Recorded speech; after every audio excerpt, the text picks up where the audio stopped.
Good evening, everyone. It is 6:30 p.m. on February 24th, 2025. I would like to call to order the meeting of the Finance Committee for Lisle Community School District 202. Item 2 is public comment. Do we have any? We do not have any. Thank you. Item 3 on the agenda are the minutes from the January 27, 2025 Finance Committee meeting. Does anyone have any questions, changes, or comments? No? Excellent. Good. So we are in agreement that the minutes accurately reflect the January Finance Committee meeting? Excellent. I'm going to try to keep things rolling on. We have a bit of a tight schedule. The regular meeting is at 7 o'clock. All right, so item 4 is the Skyward Business Software Renewal Agreement. That information can be found under item 7A6 of the regular board meeting packet. If you would, Mr. Wilkinson. Thank you. So the district originally entered into a 5-year agreement with Skyward back in 2017 when we converted off of our old kind of general ledger HR accounting software package called DCR. And so that was a 5-year agreement. We then extended that for an additional 3 years at a 3.8% increase. That current term is expiring on June 30th of 2025, and so Skyward has offered a renewal of a 5% increase. Now that would be a 5% increase in the first year, and then it would remain constant for the next 2 years. It would not continue to increase each year after that. The annual license fee is expected to be around $11,500, so that's about a $500 increase annually. But over the 3-year period, it's just over $34,000. And while software is not subject to the bidding requirements, we do have the policy that states anything over $25,000 the board wants to be made aware of. And so I went ahead and included this for approval in tonight's board meeting packet.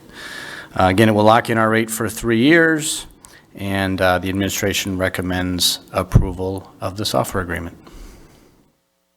Any questions? No? Excellent. Good. So moving on to item 5, the student fees and facility usage rates for 2025-2026. This information can be found under item 7A5 of the regular board meeting packet. Once again, if you would assist us. Sure. So the recommended fee schedule is included in the board packet for approval this evening. I'm going to walk through a handful of the items. There's quite a few items there on your write-up. I think it used to be 1 page, now it's expanded to 4 pages. So I'll give you some of the highlights here.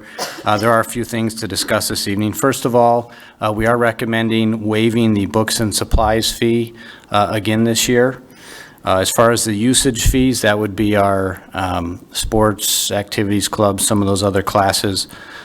Those would be an increase in line with CPI of 2.9% for the next year, kind of rounded to the nearest dollar. You can see there's a historical fee sheet included in the packet.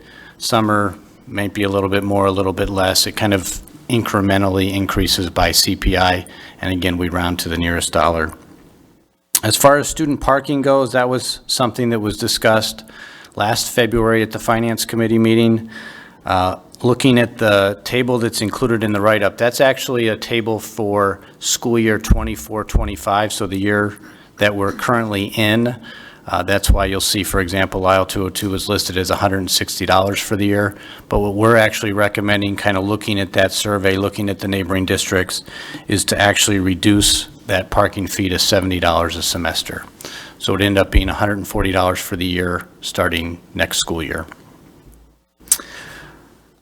In terms of there's a line item there that's required by board policy called busing of ineligible students. That's directly tied to the amount that's on our transportation claim filed with the Illinois State Board of Education. That would be $422 for next year. We don't currently have any students that are taking advantage of that. They would not be eligible for busing that we were charged, and we haven't had any students for the last 2 years. That was one question I received over the weekend. In terms of our lunch pricing, I did include within the board packet kind of a breakdown of our current prices for lunches. There's 3 different columns. There's paid lunches, reduced price lunches, and free lunches. And I guess starting with the free, obviously, we don't charge those students at all. And I should say this is for breakfast and lunch if you're looking at the sheet.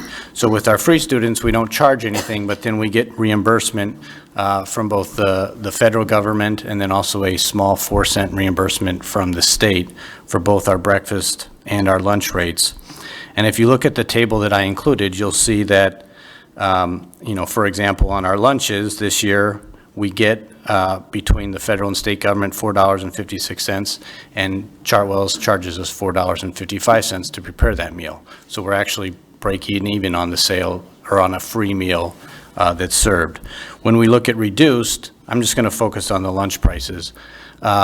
The state sets what we can charge for a reduced price lunch, and so in this case it's 40 cents. And then we get a reimbursement of $4.12 from the federal government. So again, charging about $4.52, that's all we can charge. We can't raise the price of a reduced meal, but it pretty much breaks even with the $4.55 that Chartwell's is charging us. If you look at the furthest most column to the left and our paid lunch rates, currently we're charging, in the school year we're in right now, $3.40 for a paid student to get a lunch at the school. We only get reimbursed 51 cents, so in total we're bringing in $3.91, but we're actually paying Chartwell's $4.55. So we end up losing currently about 64 cents per meal. Now, I don't want to get too far into this tonight, but I have looked at kind of the last few years, what we've brought in revenue and what we've had in terms of expenses, and we're still positive. This year so far, we are also still positive, but I want to see where we finish the rest of the year to know kind of what the path forward might look like. But to start closing some of that gap, I would like to increase the lunch price by 25 cents for this upcoming school year. There's something called the paid lunch equity requirement, which we've talked about in past meetings, that probably would have required at least a 10-cent increase because we're not at that target meal price of $3.85 that the federal government sets for us. So we're looking at least a 10-cent increase. I would propose a 25-cent increase to start closing some of that gap between what we're charging and what we actually pay Chartwell's. So that's what's included for the lunch pricing for next school year, a 25-cent increase to get to $3.65. Breakfast would just be a small 5-cent increase, which is kind of typical with what we see from year to year. Milk, we increased that price last year, so we will again keep that steady at 65 cents for the upcoming school year. Are there any questions about the lunch and milk prices? Kind of another thing we'd like to try, or something that would be a little bit new for this upcoming school year, talking with the high school and in particular the fine arts department. We'd like to try something a little bit different with the fall and spring musical prices. We haven't increased the student prices in years, well over 5 years. I think we increased the adult prices a few years ago, and so we don't want to increase the prices right now. We want to leave it at $10 for adults and then $5 for seniors and students, but we would like to encourage people to get their tickets sooner. This will allow the Fine Arts Department to plan for audience sizes, as well as kind of more importantly, knowing how many programs to print so that they can hopefully save some costs there and not have extra programs that they end up not needing. And so what we're proposing is that ticket prices will stay the same if people order their tickets more than a week in advance. And so they'll do that through the online ticketing platform that we now use for these shows. And so if they go early, they will get the same price that we've charged the past few years. However, if they wait till within the last week of the show, that's where there would be an increased ticket price of $15 for adults and $8 for students and seniors. Yes, sir. Yeah. Have they considered using just a QR code instead of printed programs? I think they've done it for a couple performances, but. Yeah, we didn't specifically discuss that. I can certainly go back and ask them that question. I don't know if that'll impact if we want to not have the earlier registration, the early discount. I think that's something they're still interested in because I still think it helps them from a planning standpoint. But I can certainly follow up with the Fine Arts Department and ask them why they don't do QR codes for certain things and maybe do for others. Yeah. Sure. Thanks. For TCD, the only thing there is I did receive a question about courses that have fees over $100. I did reach out to the high school, and cosmetology is the only one that currently has a fee over the $100.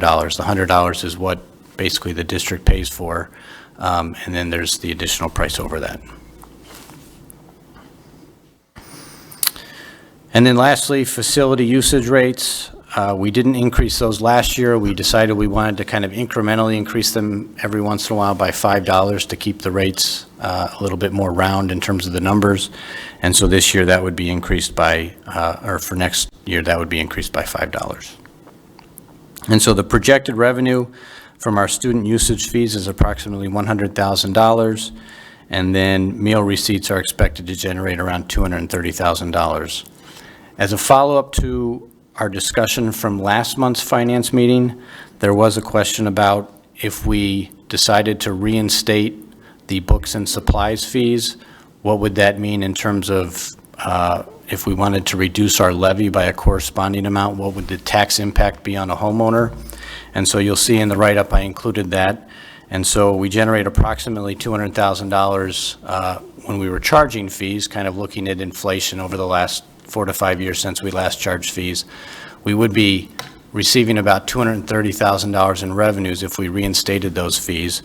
So if we lowered our levy by a corresponding amount, a average homeowner, the average home in Lisle is about $400,000, would save about $37 on their taxes. And so that's all I have. If there's any other discussion or questions. But if you're a taxpayer with a student, you'd be, per student, it would be like $250. So even though they might save $37, if they have one child, they would be actually paying $223 more a year, right? So, 17 or whatever. yeah, I'd have to, let's see here. I guess, 2 kids. I and don't it's gonna remember be- what the student fee rate was. It's Yeah. not on here anymore. I But did a quick summary. If you had a 5th, 7th, 9th, and 12th grader, your fee would be $1,015. So, not that everybody has that, I just thought of that as somebody called and had those. Do we know of any other districts in the area that have waived all fees? I'm not aware of any. Yeah, I looked online, I couldn't find any either. I know that's not always the best way to search, but I couldn't find any that didn't have them. I look at it like, we pay the park district, right? We pay that in our taxes too. But if I'm going to go use the pool, I'm going to pay a fee to use the pool, right? I'm using it. My tax dollars are still paying for it. So, but if I'm a user, I understand that I may pay a little more. And I just think of everyone who lives in our community, and I think everyone's very supportive of our school district. But as I think of the people that live in Lisle, not everyone has kids. So, from the perspective of all the people who live in this community, me, as someone who has children here, to pay a little more for my child using the services versus other people who may have children in parochial schools, homeschools, retired, no children. I mean, there's a large variety of people who live here. So just thinking of that, I'm more comfortable with the fees returning and having the, those of us who are using, because even if there's a financial need, those will get waived, correct? Right, like free and reduced lunch, if you qualify, your fees get waived. So just to be clear, we've waived the general fee, like registration fee, some might call it, so it's not tied specifically to anything, but if somebody did qualify for free and reduced, we would eliminate that fee. But the only fee that we've waived over the years is just the registration fee. If somebody is on the football team or in a particular program, they pay a fee. This is just that registration fee that we've eliminated, but I'm not aware of other schools doing that. I had a question. So that 237,000, I think that was listed on here, did that account for if we have students who qualify for free and reduced lunches, or was that just we have this many students, so we would gain this much money?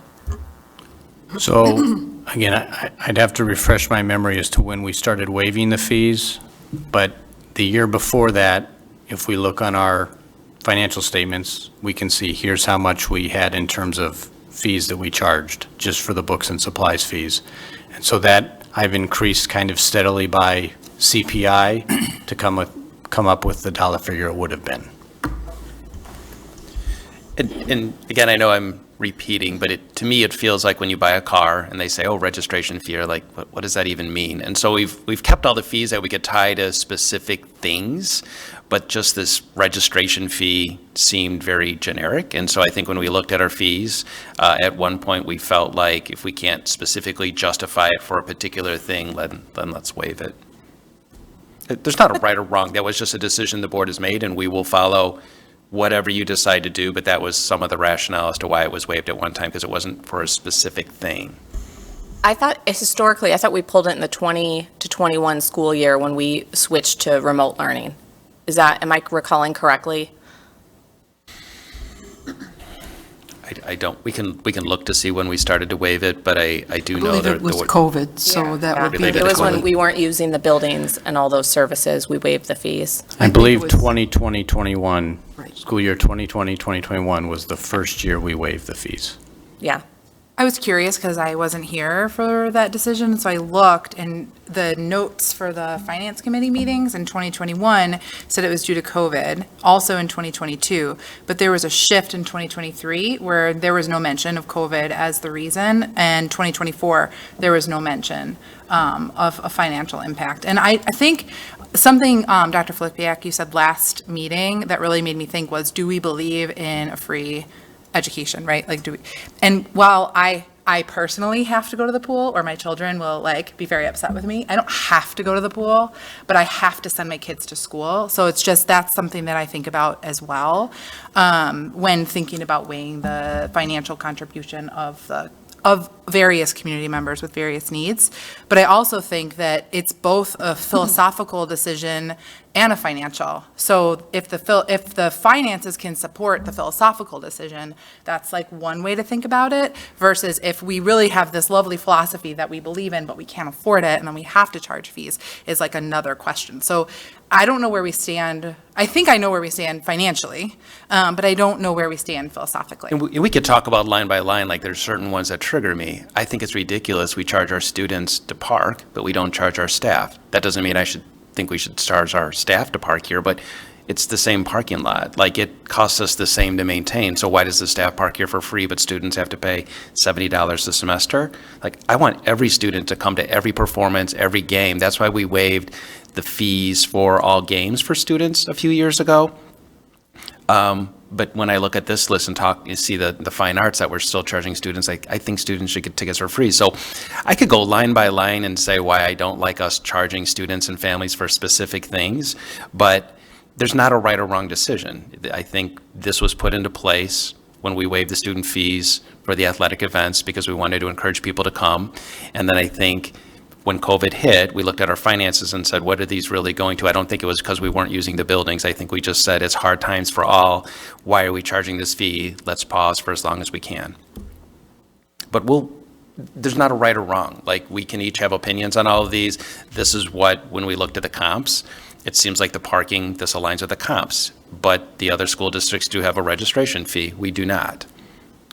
But And I think like with the parking, when I look at it, right, we all use the parking lot, but thinking, just personally reflecting on having a student that parked, right, had to register the vehicle, had to have a tag, someone from the district was monitoring to make sure that that student was parked in the spot, no one was using that spot. If someone was in the spot, the follow-up on that, so there's extra work on the district because I chose to have my child drive their vehicle to school, right? And so I'm completely fine. I understood the service we were receiving for that payment, and didn't think twice about paying it so that they could bring their vehicle to and from school. So I understood that there was additional responsibility for the district there. So and I hear what you're saying philosophically.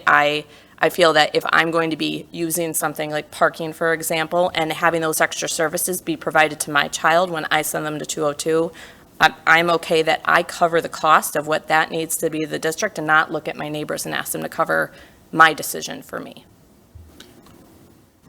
feel like you're looking specifically at me like I'm arguing with you. I feel like those are the other 6 people you need to convince. We'll do whatever you guys okay, that's want. everyone. You were here, and that was the angle I was sitting All at. right. So that was For this for example everyone. of parking, if we didn't have buses, right? And the students have to, by law, go to school. It's just required. If we didn't have buses, then I would say we'd have to waive the parking fee, but they have busing options. They could commute with other students, They have, but when it comes to this education, they have to be there. And it seems, going back to your comment last month, is you have to have this stuff, right? So that's not a free education. So there's nothing more along the philosophical. But I think we've balanced in our district between elective items and non-elective items, right? And in the case of the Park District, we all kind of pay for the Park District for sure, and I go to a private pool, but I still pay a portion of my taxes to the Park District. But then again, that's having that Park District there and Sea Lion Park really helps my property value, So I am benefiting there from that. So I just think it's, just the philosophical part I agree with, so. I just suppose it's what you value, where your value is. If you think your value is in, shoring up or not supporting like a school district for property values, that's cool. If you think your value or your values are in these are services that people should be paying for because, that burden shouldn't be shared amongst everyone else because it's unfair, then those are your values. So it goes back to that philosophical argument, what's important to you, and then vote your values. I think the other thing, which I may be repeating what others have said, is I come back to that word elective. A lot of what we've talked about with the pool at the Park District, that's elective. You're choosing to do that. Most of the items that we're still charging fees for are elective. When I look at the basic, what we're calling books and supplies fees, that's for your textbooks, that's for your Chromebook, that's for the things that you don't really have a choice.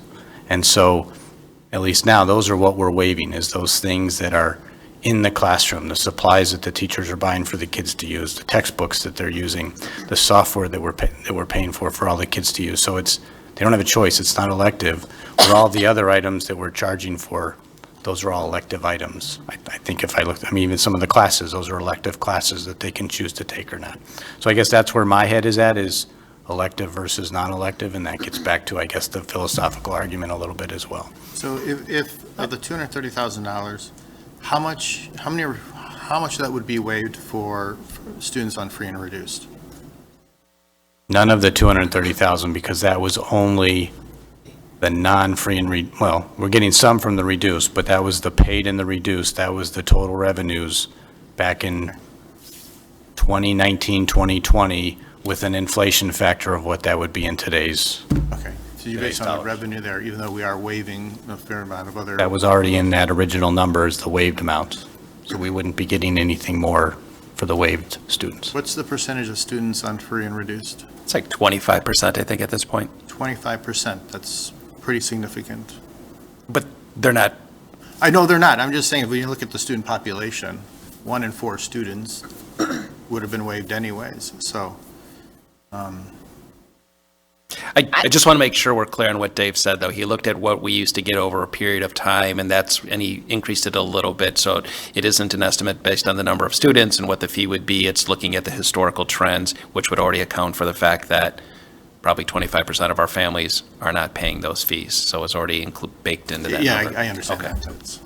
And I would even say, I know we're saying that this isn't elective, but people do have choices, right? They can be financially restrictive, but you can choose where to send your child to school. You could choose to live here and not send them to our schools, right? You could go to St. Joan. You could homeschool your child. You could opt out of these. So I know we're saying, well, you have to go here, so you have to, these are things that are going to happen. But people do have choices, and they are able to opt into other options, albeit much more expensive options. But compared to those other options, this is a minor financial. We're still looking at, even if we reinstated the fees, average homeowner getting back like $30 to $50 in that range. Yeah, I think the math I did, I used our upcoming levy that hasn't been finalized, but the amounts that we're expecting, it was $37 for the owner of a $400,000 home. Understood. Well, it seems like perhaps we're getting a bit in the weeds here. Should we simply pull out item 7A5 for a separate vote in the regular meeting? Yes. Okay. All right, well, then we can move on after making that decision. The next item is item 6, the intergovernmental agreement with the Lisle Park District. That information can be found under the Finance Committee packet, item 6. So the current 5-year intergovernmental agreement with the Park District is set to expire on April 1st of 2025. This governs the shared use of our grounds and facilities between both the school district and the Park District. It does include provisions for the Park District to reimburse the school district for any overtime incurred as the result of the Park District using our facilities. And then on the same token, the school district now maintains its own grounds. That was part of the restructuring 5 years ago that we put in place. And so we did meet with Park District representatives. We feel that the IGA is functioning effectively and both agreed that we'd like to renew it for another 5 years.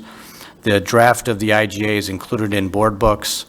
I would also mention that the Park District discussed this at their February meetings, and they actually approved it at their February meeting. I'm not asking for approval this evening, just wanted to get any thoughts or any feedback. And then the plan would be to have this for approval at the March meeting. Before we had this agreement, we used to have some difficulties working with the Park District in terms of controlling our landscaping, correct? I don't know if it was difficulties, we just had kind of our own ambitions in terms of okay. things, how we wanted it maintained, how often we wanted the lawns cut, and it's nice to have control over that yourself. And so that was part of the restructuring 5 years ago. And in exchange for the fact that we have our own groundskeeper, we outsource some of our mowing, which we can then control how often that takes place. In exchange for that, there are situations where the Park District uses our facilities on the weekends when we don't have custodians on staff.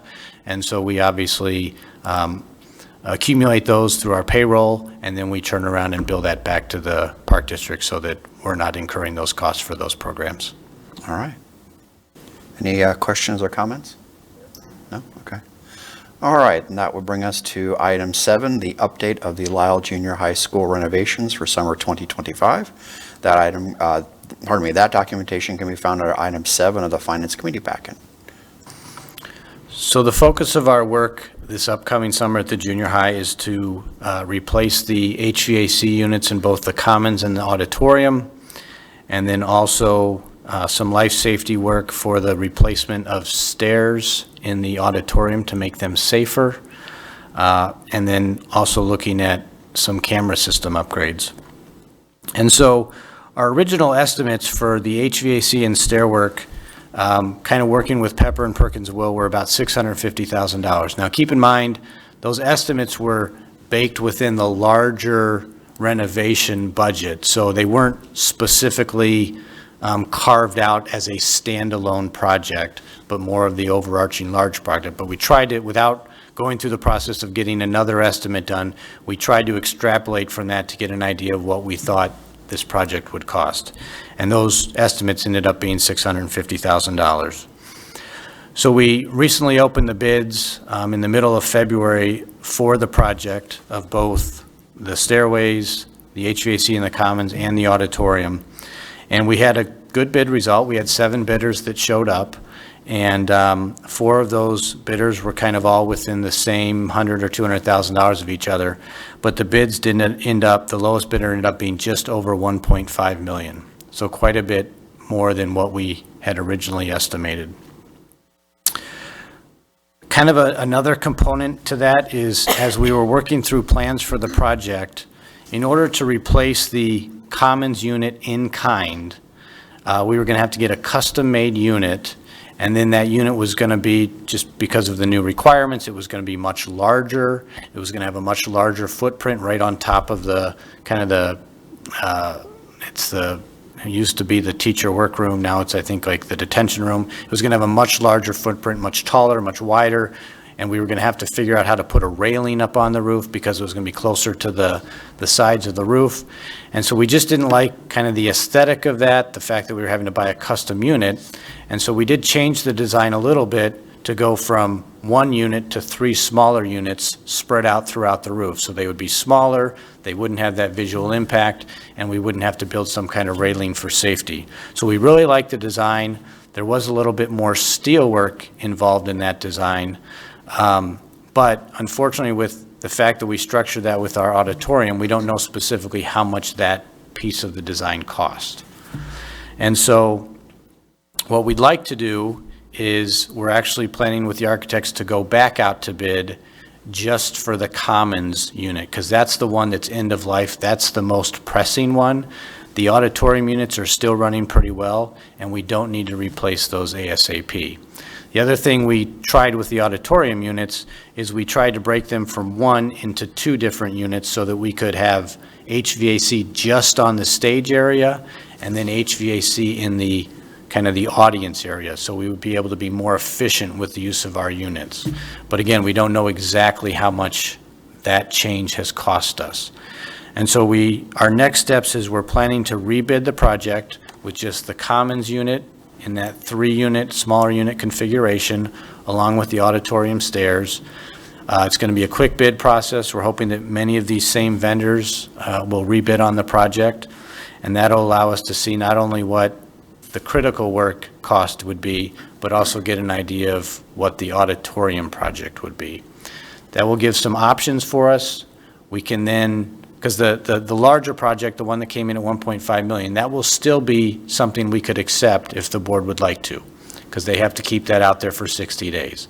So if we have the smaller project, the reduced scope, and the larger project, the board can make a decision between those 2 projects.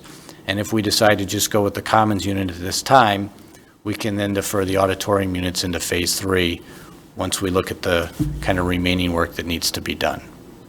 I know I kind of covered that quickly. I guess one last thing is we're still looking at doing cameras over the summer at the junior high. That was part of this phase 2 work.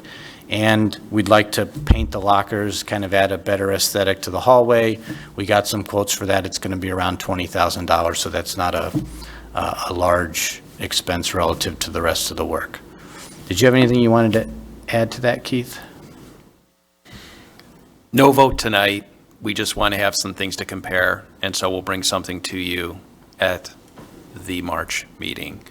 But if it looks like it doesn't really save that much money to just focus on the Commons, we might as well just do all of it.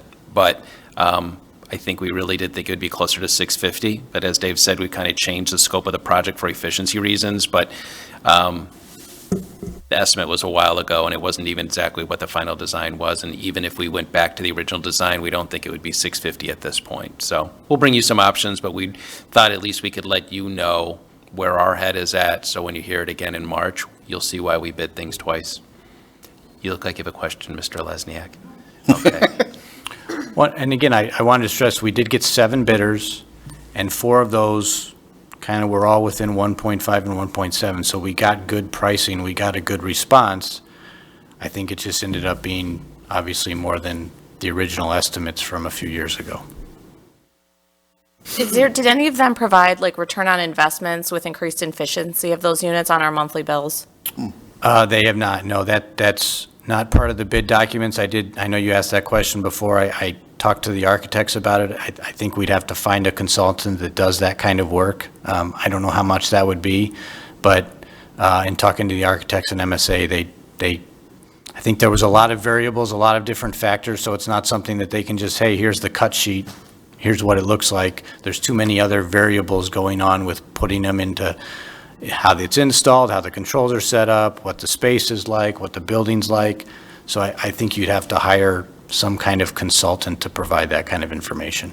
A lot of times, these companies have, they have engineers that work for them. They're able to usually give ideas on some sort of efficiencies, right? Like a reduction of your monthly electric bill or something like that. When you say these companies, because these are just the contractors. The contractors, but they work with the person they get the product from. And, Okay. and the person they get the product from, I'm aware from other things I've done outside of this school district that they're able to give information like that about the efficiency of those items when She means decisions are made. manufacturer estimate. Manufacturer estimate, there we go. Yeah.